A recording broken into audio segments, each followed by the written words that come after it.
यहाँ पे file name 0 है, ये यहाँ पे आया।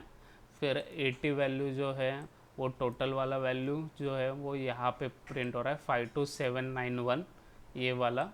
फिर ए आई का जो वैल्यू है, ए आई यहाँ पे live in this area return क्या कर रहा है, ये 80 माइनस ए यू रिटर्न कर रहा है आपको। और फिर ये वाला वैल्यू आया यहाँ पे ए आई में। और फिर परसेंटेज ऑफ इन्फेक्शन जो है वो पी में, तो वो इतना है 5.019 यहाँ पे।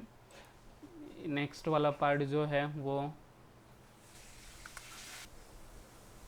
अभी ये नेक्स्ट पार्ट है, यहाँ पे इमेज ले रहे हैं 37.jpg, उसे रीड कर रहे हैं, फिर उसको HSV में कन्वर्ट कर रहे हैं ये फंक्शन यूज़ करके CV2.RGB to HSV जो होता है ह्यू सैचुरेशन वैल्यू पर्टिकुलर इमेज का। आप ये ऑनलाइन सर्च कर सकते हो कि कैसे हो रहा है। ह्यू सैचुरेशन वैल्यू जो रहता है वो एक इमेज में जो पिक्सल होता है उस कितना ह्यू है, कितना सैचुरेटेड है, उसका वैल्यू पूरा आपको दिख जाएगा। तो यहाँ पे शो कर रहे वो इमेज को, देखिए ये पूरा पिक्सल आपका HSV में कन्वर्टेड है। फिर यहाँ पे getting text feature of image, तो ये GLCM फीचर है। इसमें सिर्फ एक बात ध्यान में रखना होता है आपको कि वो इमेज जो है वो ग्रे में जाना चाहिए, और ये जो वैल्यू रहता है 256 एक ग्रे इमेज के मैक्सिमम वैल्यू को चेक करता है। जैसे ही ये आपका जियो मैट में ग्रे को मैट्रिक्स देते हो तो contrast, dissimilarity, homogeneity, energy, correlation, entropy, ये सब आपको रिटर्न कर देता है GLCM। GLCM एक लाइब्रेरी है जो ये काम करके देती है आपको। तो आप ग्रे को मैट्रिक्स सर्च कर सकते हो, यहाँ पे आपको मिलेगा इसके इमेज में फीचर में local binary pattern Greco matrix Greco crops. तो ये आपको यहाँ पे ग्रेको मैट्रिक्स दे रहा है। फिर ये ग्रेको क्रॉप्स दो जीको मैट, ये सब इमेज फॉर्म में जो जा रही है ये वैल्यू, ये आपको contrast, dissimilarity, homogeneity, energy, correlation, इनके नाम से ही आपको समझ में आ जाएगा। इमेज का जो कॉन्ट्रास्ट होता है, इमेज में जितना डिसिमिलरिटी है वो रिटर्न कर रहा है, इमेज में कितना कंटिन्यूटी है वो रिटर्न कर रहा है, एनर्जी ऑफ इमेज, एक पर्टिकुलर एनर्जी बोल सकते हो जो पिक्सल के काउंट के साथ, ब्राइटनेस के साथ एसोसिएट होता है, कोरिलेशन बिटवीन इमेज। फिर एंट्रोपी रिटर्न कर रहा है, एंट्रोपी जो होता है प्रोबेबिलिटी होता है, तो वो आपको यहाँ पे रिटर्न करके एक वैल्यू दे रहे हैं।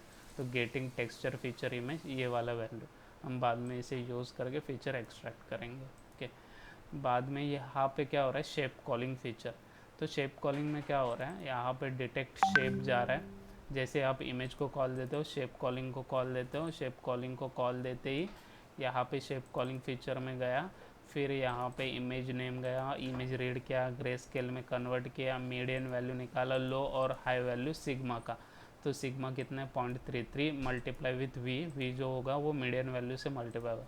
तो इसके साथ ही आपको एक एज मिलेगा। कैनी जो है एज डिटेक्टर है, आप ये रीड कर सकते हो कि upper threshold value, lower threshold value में जो हमें मास्किंग करना होता है वो वाला वैल्यू यहाँ पे मिल रहा है। फिर यहाँ पे सेम काउंटर्स फाइंड कर रहे हैं। काउंटर्स फाइंड करने के बाद हम डिटेक्ट शेप को कॉल कर रहे हैं, जो भी हमारे पास काउंटर्स आए वो। फिर डिटेक्ट शेप में कॉल होते ही यहाँ पे डिटेक्ट शेप नीचे, यहाँ पे डिटेक्ट शेप में वीडियोस, वर्टाइसेस, अप्रॉक्स, पॉली और आर्क लेंथ निकाल रहे हैं, क्योंकि हमें जो अप्रॉक्स, पॉली, DPM ये एग्जैक्टली सही नहीं होता है, लेकिन अप्रॉक्सीमेटली जितने भी वर्टाइसेस उसमें मिलेंगे। अगर 3 वर्टाइसेस है तो ट्राइंगल बोलेगा, 4 वर्टाइसेस है तो स्क्वायर और रेक्टेंगल में क्लास है, डिपेंड ऑन एस्पेक्ट रेशो। फिर लेंथ ऑफ वर्टाइसेस अगर ज़्यादा है, अगर नहीं है तो शेप सर्कल करके आपको बता देगा। देखिए जितने भी वर्टाइसेस ड्रॉ हो रहे काउंटर्स के बीच में, वो काउंटर्स पास करेगा और एक वैल्यू बोलेगा, तो यहाँ पे आपका शेप एक्सट्रैक्ट करके डिस्प्ले हो रहा है। फिर जो है ये जो होता है, ये south west, east, north west, ये एक फ़िल्टर है। ये पर्टिकुलर इमेज के पिक्सल को अप्लाई करते ही उस तरीके का इमेज फॉर्म कर देता है। तो आप देख सकते हो यहाँ पे आउटपुट्स में जैसे हम लोग अप्लाई कर रहे हैं, फ़िल्टर अप्लाई कर रहे हैं, तो ओरिजिनल इमेज पे क्या होता है, ये भी एक पिक्सल वैल्यू है और ये भी पिक्सल वैल्यू है। बस इस पर पिक्सल अप्लाई करते ही, वो जो फ़िल्टर है वो अप्लाई करते ही इमेज थोड़ा मूवमेंट दिखाता है। जैसे आप ये देखोगे ईस्ट का वाला अलग है और नॉर्थ वाला अलग है। तो इसमें क्या होता है, फ़िल्टर के नाम है वो, फिल्टर के साथ ही जैसे ही इमेज पे एक पर्टिकुलर मैट्रिक्स अप्लाई होगा, उसका वैल्यूज जो फीचर एक्सट्रैक्शन का वैल्यू वो एक्सट्रैक्ट करके आपको यहाँ पे आउटपुट दिखा देता है। तो आप अभी अभी के लिए ये क्या है, अलग अलग फ़िल्टर अप्लाई करके ये फ़िल्टर वैल्यू डिफाइंड हुआ है।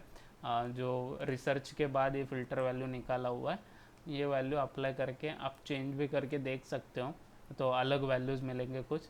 तो वही यहाँ पे फ़िल्टर में क्या होता है, इमेज का फर्स्ट पार्ट लिया जाता है, जितने भी वैल्यूज़ हैं उनको 0 से रिप्रेजेंट करेंगे, फिर वो मल्टीप्लाई हो गए कॉन्वॉल्व करेगा। कॉन्वॉल्यूशन में जो है, मैं ये अगर समझा देता हूँ आपको तो ये पार्ट भी समझेगा। देखिए यहाँ पे रिप्रेजेंटेशन है अच्छे से दिया हुआ कॉन्वॉल्यूशन का। अब देख सकते हो एक इमेज है, ओके, ये इमेज है, इसमें मैं ये फ़िल्टर लगा रहा हूँ 3x3 का मैट्रिक्स का फ़िल्टर, ये 5x5 आपका ओरिजिनल इमेज। इस पर जैसे फ़िल्टर अप्लाई होता है, मल्टीप्लिकेशन होता है, तो इसका एडिशन करके आएगा 4 3 4 2 4। तो ये हुआ उसका इमेज। अब देख सकते हो ये आइडेंटिटी ऑपरेशन है, उस पर अगर ये फ़िल्टर लगा तो कॉन्वॉल्व इमेज ऐसा होगा। एज डिटेक्शन में ये ऐसा ऐसे ऐसे फ़िल्टर लगा है तो ये बन जाता है। शार्पन में ये ऐसे बन जाएगा, बॉक्स ब्लर में ये ऐसे, गॉसियन ब्लर में ये ऐसे। तो स्ट्राइड्स जितना है हमारा फ़िल्टर, अभी यहाँ पे 3x3 का है, तो 3x3 पे हम कॉन्वॉल्व करके फीचर एक्सट्रैक्ट करके यहाँ पे आपको जो इमेज आ रही है वो फीचर एक्सट्रैक्टेड की आ रही है कि हमें ये ऐसे ऐसे पिक्सल मिल रहे हैं जो फ़िल्टर वैल्यू है उसे अप्लाई करने के बाद।